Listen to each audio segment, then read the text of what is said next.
Hi, I'm Ember Shepherd. This is class SPCE 683-805 at Ball State University. This is case study number 2, and I will be discussing my client from case study number 1 that I refer to as N. I will be reviewing the targeted maladaptive behaviors which appear on this client's BIP with their operational definitions, discussing why they are functionally relevant to this client and their family, and discussing whether or not the interventions used are evidence-based. So to get started, this client has a few targeted maladaptive behaviors and these include emotional meltdown, elopement, cry screaming, property displacement, space invasion, aggression, mouthing. And I will go over those operational definitions. So for emotional meltdown, this is any instance in which N engages in 2 or more targeted maladaptive behaviors within a 5-second time period, or cry screaming that lasts longer than 1 minute in duration. Emotional meltdown will be measured in frequency and duration. One instance begins when a second targeted behavior occurs within 5 seconds or is co-occurring with the first behavior, or when cry screaming occurs for longer than 1 minute. The instance ends when N is calm for 1 minute. An example is N is told to sit down in his chair, he yells and throws his toy. A non-example is N trips, drops his toy, and begins crying. For elopement, this is defined as any instance in which N moves more than 3 feet away from the RBT or guardian without permission, following a demand, or into another room without the permission of a therapist or guardian. One instance begins when the client moves more than 3 feet away from the therapist or guardian without permission, and it ends once the client has returned to the original location. An example is when N is asked to clean up his toys, N runs into another room. A non-example is a ball rolls across the room towards N, and he runs more than 3 feet away to grab it. Cry screaming, any instance in which N emits vocalizations above regular conversation level for more than 3 seconds. One instance begins when an above conversation vocalization is emitted for 3 seconds or more, and ends when the vocalization either stops or returns to conversation level volume. An example is N will reach towards the therapist and emit a vocalization above conversation level volume for 5 seconds. Non-example is N falls and says ouch. Property displacement. Any instance in which N swipes, throws, shoves, or attempts to break an item. One instance begins when N's hand touches an item with enough force to move the object 2 feet or more away, and ends when his hand is removed from the item for more than 3 seconds. An example is N runs to the cabinet and swipes all of the items off the countertop onto the floor. A non-example is N drops his cup when changing his grip. For space invasion, this is defined as any instance in which N enters the personal space of a peer or adult with his arms out reaching towards the individual. This may include instances with or without aggression, such as approaching to hug around the neck, pull hair, or hang on peer. One instance begins when N's body is within 3 feet away from the peer or adults, and ends when N is an arm's length away from the individual. An example includes N walks over to a peer and grabs the peer's shoulders. A non-example is N leans his back against his therapist. Next up is aggression. This is defined as any instance in which N attempts to use part of his body to make forceful contact other than to another person. Examples include hitting, kicking, biting, and scratching. An example is N pulls the therapist's hair after being redirected away from a peer. A non-example is N approaches a peer face to face and pulls their hair. And this is to be marked as space invasion. Last up is mouthing, any instance in which N places a non-food item in his mouth, on his lips, or on his tongue. One instance begins when the inedible object passes the plane of the client's lips, and ends when the item has removed the point of plane of his lips. An example includes N places a toy car up to his lips. A non-example includes N places a chewy necklace or bottle up to his lips.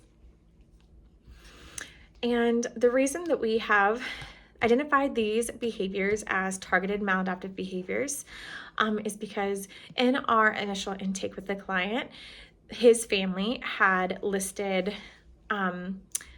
instances of emotional meltdowns or tantrums, running away from them, such as elopement, that he would cry for long periods of times, or frequently yell, or make vocalizations that are high-pitched or high in volume.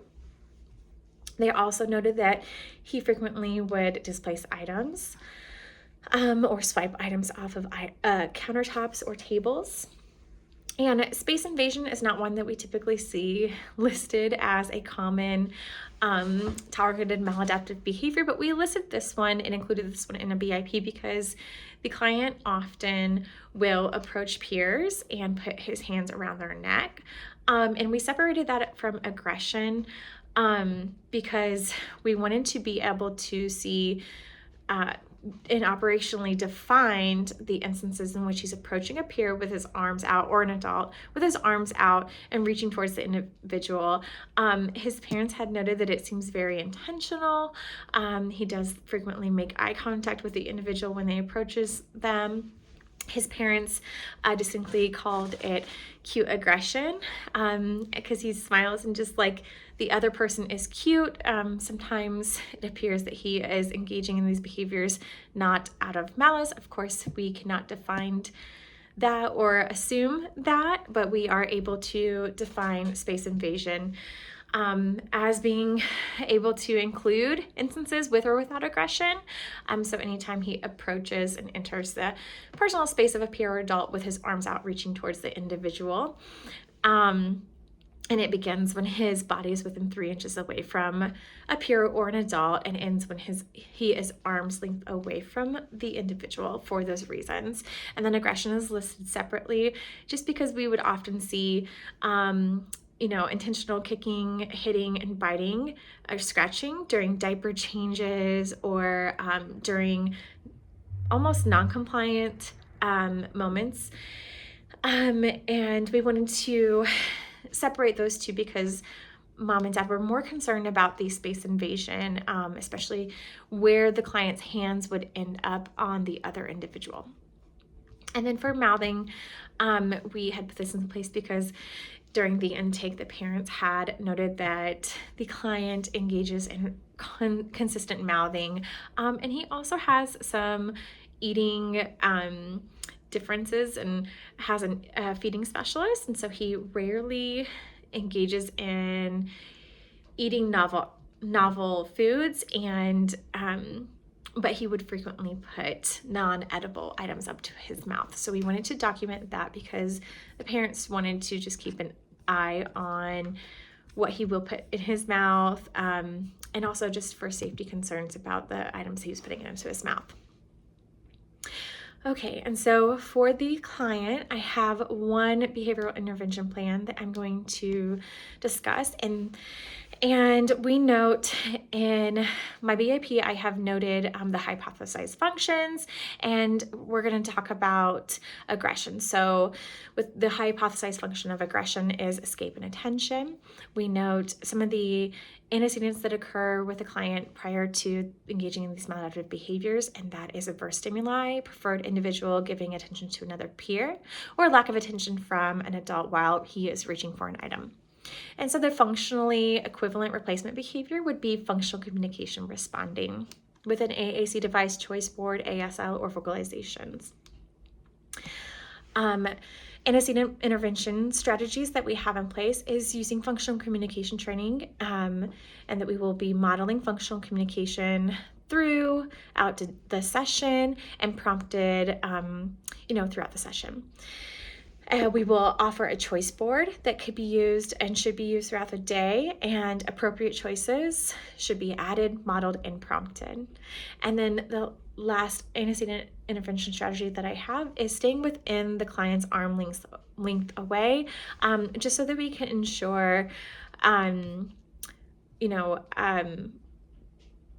that we can ensure proper tracking of behaviors. So the consequence intervention strategies, consequence reactive strategies, apply for both hypothesized functions. And step one is not to provide any behavior specific attention to the behavior. So we won't, in the event of an aggression, we will not say things like, oh, no kicking, or safe bodies, or safe feet, safe hands. So we will provide no behavior specific attention to that behavior.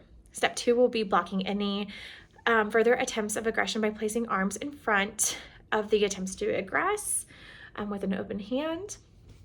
Step three is after the client is calm for 3 seconds, we will prompt functional communication training and searching for that functional replacement behavior of functional communication responding. That's a mouthful, I apologize. By using a COEX, pointing, using a choice board, an AAC device, or using ASL. He has a very mixed variety use of communication. Step 4 would be assessing the MO through that functional communication. And then number 5 would be providing a first then statement. First, we must complete the original task, and then we can receive, the assessed motivation. And last would be to return to the original task. It has been a pleasure to go over the BIP. And lastly, I would like to discuss if the intervention is behavior intervention plan is based off of evidence-based practices, and we're able to use the PREMAC principle, which is an evidence-based intervention, by using the first then